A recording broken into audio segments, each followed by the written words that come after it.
कहानी वापसी। शहर से दूर हिमाचल की वादियों में बसा एक पुराना गांव था। कुल्हाड़ी घने जंगलों के बीच बसा हुआ कम आबादी वाला ये गांव अपने सौंदर्य से जितना शांत लगता था उतना ही रहस्यमय था।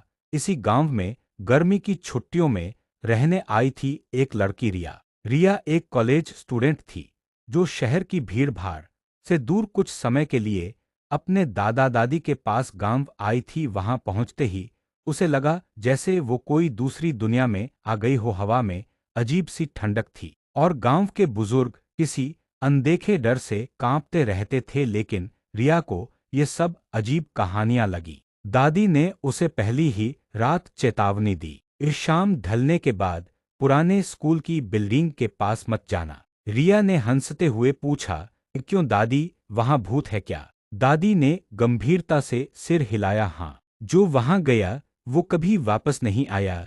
पुराना स्कूल गांव से करीब आधा किलोमीटर दूर था। एक टूटी फूटी बिल्डिंग जिसे वर्षों पहले बंद कर दिया गया था। लोगों का मानना था कि वहां कुछ है, कुछ ऐसा जो सिर्फ अंधेरे में जागता है और इंसानों को पसंद नहीं करता। कुछ दिन तो रिया ने दादी की बात मानी, लेकिन धीरे धीरे उसका मन वहां जाने को बेचैन होने लगा। एक शाम जब सब सो गए, रिया चुपचाप अपने कमरे से निकली और पुराने स्कूल की ओर चल पड़ी। चारों तरफ अंधेरा था, पेड़ों की शाखाएं जैसे रास्ता रोकने की कोशिश कर रही थीं। हवा में सन्नाटा इतना गहरा था कि अपने कदमों की आहट तक डरावनी लग रही थी। स्कूल की बिल्डिंग के पास पहुंचते ही उसे लगा जैसे वक्त थम गया हो। दरवाजा खुला था खुद ब खुद। अंदर घुसते ही ठंडी हवा की एक लहर उसके शरीर में समा गई। टॉर्च की रोशनी में उसने टूटी दीवारें, पुरानी डेस्कें और फर्श पर फैली धूल देखी। लेकिन जैसे ही उसने आगे कदम बढ़ाया, पीछे दरवाजा जोर से बंद हो गया। रिया चौंक गई। उसने दौड़कर दरवाजा खोलने की कोशिश की, लेकिन वो जैसे अंदर से सील हो चुका था। अचानक किसी के हंसने की आवाज आई, एक लड़की की धीमी करारी हंसी। यहाँ क्यों आई हो? रिया ने चौंक कर पीछे देखा। एक लड़की खिड़की के पास खड़ी थी, सफेद कपड़ों में, लहराते बाल और चेहरा चेहरा दिख नहीं रहा था।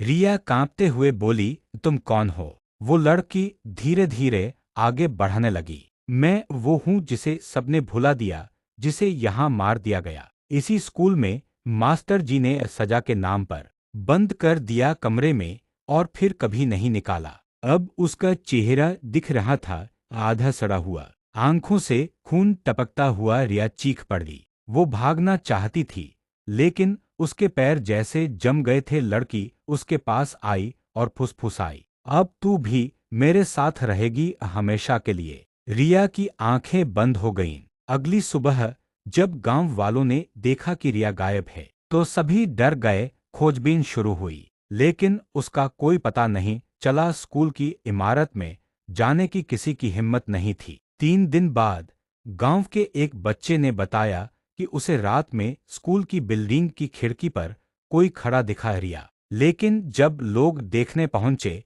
वहां कुछ नहीं था। उस दिन से अब तक हर पूर्णिमा की रात स्कूल की खिड़की पर दो परछाइयां दिखती हैं, एक वो लड़की जो कभी मारी गई थी और दूसरी रिया जो शायद वापस नहीं आई, या शायद वापसी के बाद वो अब वैसी नहीं रही।